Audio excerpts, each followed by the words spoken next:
Grabbing coffee with a friend today and bringing you guys along. We're heading through Segundo Barrio just to walk through the neighborhood we grew up in. Nothing big, just home. This is Victor. He's a family friend and grew up right here in the neighborhood with us. Honestly, perfect person to have along for this. We grew up literally like across the street from, Yeah. well, not even across the street, like the apartment The building little in block? front, yeah. So places that were key in me growing up were the elementary school that's shut down, Yeah. the community center that's right next to the school, Armijo Park, because the pool and the library were there. And Segundo Barrio is like a self-sustaining community. We have grocery shops, meat shops, whatever it is that we need, the hair It's all place, there. it's all there. And if we needed something that was not available through those shops, downtown was within walking distance. It was communal. You had everything there. That was our bubble right there. It was. I love that you said that. It was like our bubble because you really had no clue what existed outside of that. Now we that have was the home. internet, right? We kick things off at 210 Coffee, and if you haven't been, you really should go. Great coffee, highly recommended.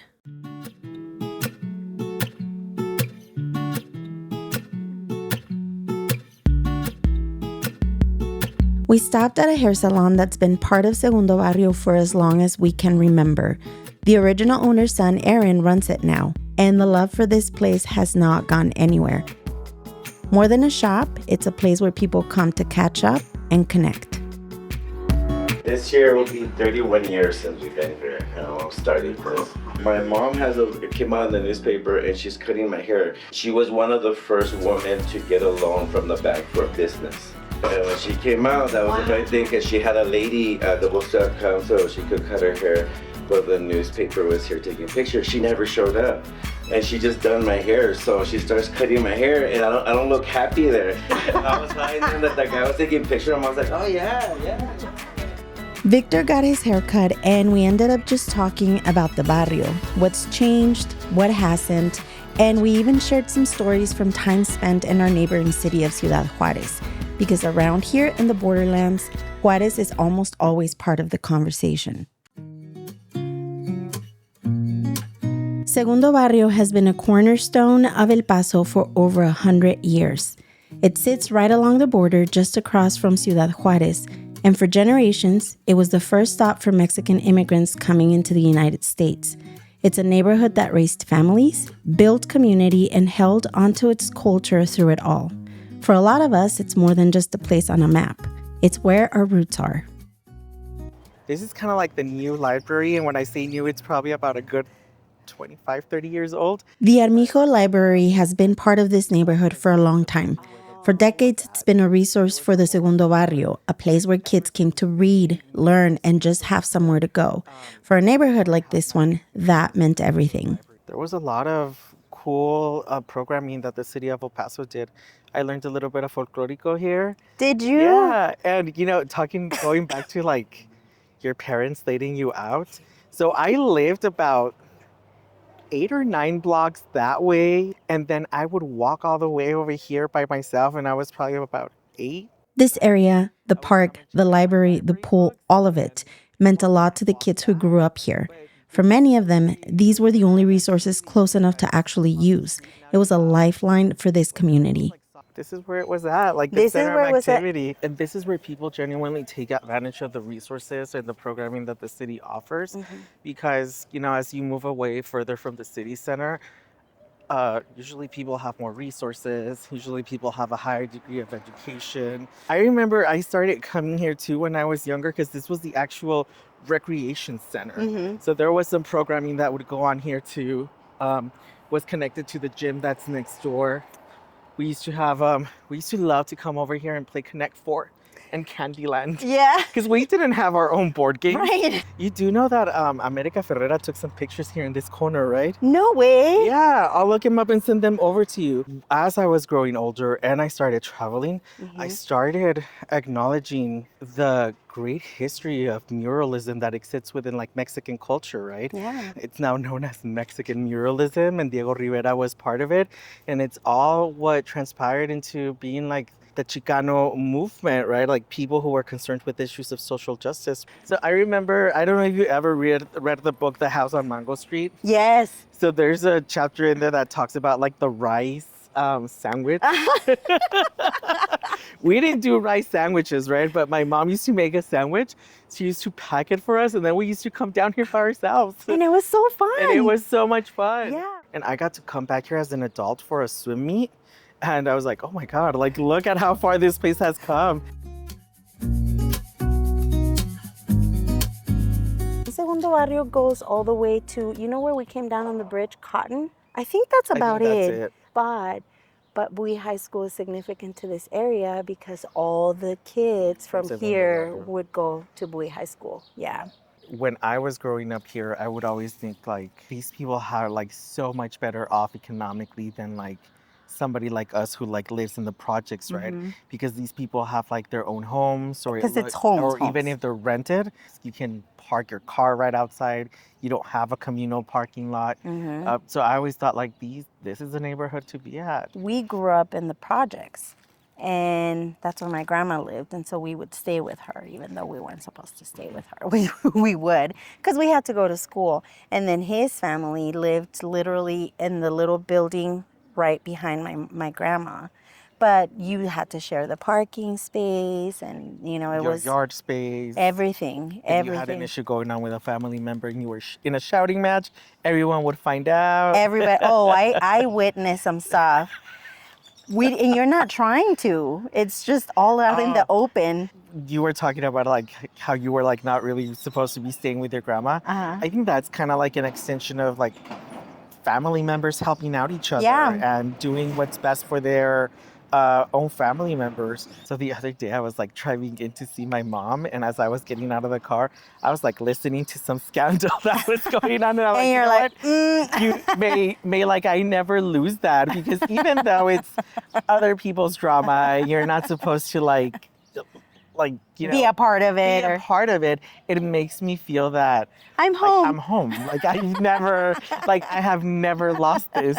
Because good chisme is communal. It is. Because it's fun to listen to other people's chisme. As long as it's not my chisme, as long as it's not mine, then we're good. Walking through Segundo with Victor felt less like a visit and more like flipping through an old photo album. The neighborhood may have changed in some ways, but the memories hit just as hard as ever.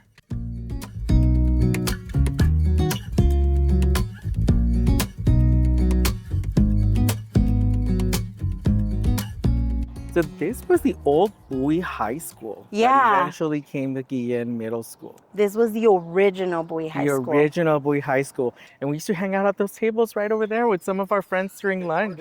One of my memories is like walking out of those front doors the day that Selena died. And I remember that we had in class and they just had told us that like Selena had gotten shot. Because I remember thinking when my friend Maria Calancha told me, if you're watching, out there, Maria. I remember when she told me, I was thinking like, oh, it's like April Fool's Day is like this weekend, and since we're not gonna be here, like this is probably a joke. The joke. It's so crazy because we all felt so sad, and I couldn't explain why. But now it's like, of course, she was one of the biggest stars at the time, but also like somebody that helped so many of us feel like, oh, we can aspire to something like that. And she was representation for all of us, men and women of the Latino community. When I think of Guillen Middle School, before we would make it to class, I don't know if you still got to experience that, but there was a little store around the corner, the Gator store. I had this routine where I would go swing by, pick up my friend, and we would walk together to class. And even if we were late, we would stop at that store, and our everyday order, like that we would purchase, was the Cheetos. Remember the little paws? Mm-hmm. The little Cheeto paws? And then we would ask for 25 cents worth of hot sauce. Louisiana hot sauce. It was like the thing, right?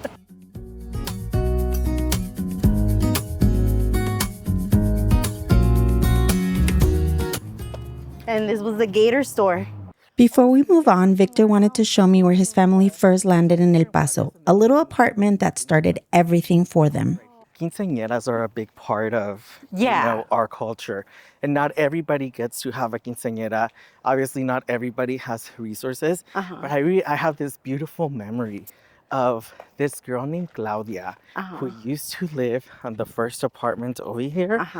And she had a quinceañera. The party was here. So like everybody in the community like moved their cars somewhere else so that they could put chairs and tables and have the celebration out here. That apartment number 17 was actually our old apartment, which was apartment 18. That's where we lived for a couple of years when we first came to the United States. Hi there, good morning. Hi. It smells delicious too.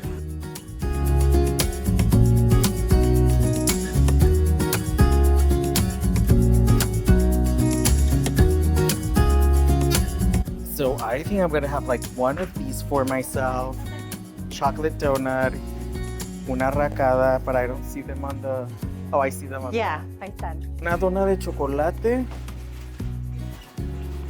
We kept walking through the neighborhood, soaking in all the murals that just bring so much life and color to the area. One day wasn't enough though, so the next morning we were back for some menudo at the one and only Jalisco Cafe. For Victor, this place is full of memories. His family was a regular here, so coming back in felt pretty special. Every Sunday morning we would come with like a pot and we would say like we want like $15, $20 worth of menudo, and I don't even know the mechanics or like the economics. I know, like, how do you measure that? Yeah, but I mean like we knew kind of like the right amount. This is actually my first time sitting here. Oh, it is so good. You have to try the bread. She hooked us up with bread. Oh yeah. That's what I'm talking about. After enjoying a nice bowl of menudo, we walked down the street to Nachitas, a small grocery store in Segundo Barrio that has been serving this community for decades. This place is a perfect example of that bubble we talked about earlier, where growing up here in this neighborhood often meant that everything your home needed was right here. Okay, so we are at Nachitas, which is like a market, like a little grocery market store. Yeah. And it's again right in the middle of Segundo, and we're going to show you around what you can find here if you decide to come and visit. Inside Nachitas, you will find a full meat market with fresh cuts, vibrant produce, and all the Mexican staples your kitchen could ask for, from sweetbread to pantry essentials. And if you needed cleaning supplies, they have those here as well. If you're hungry, they now also have a hot kitchen ready to serve delicious home-style meals. I love this. This was like a snack. I know it's like super sugary, but this was like a good snack. But the best way to eat it is you freeze them. You freeze them, and then especially somewhere like here in El Paso that's like so hot, you would come, the gancitos are like little chocolate cakes. That's another thing. I feel like Mexican Cokes, the bottle, it tastes different, so much better. Hasta luego, bye. I love that it has a signage, beware of dog. Beware of dog, and it's like the smallest dog.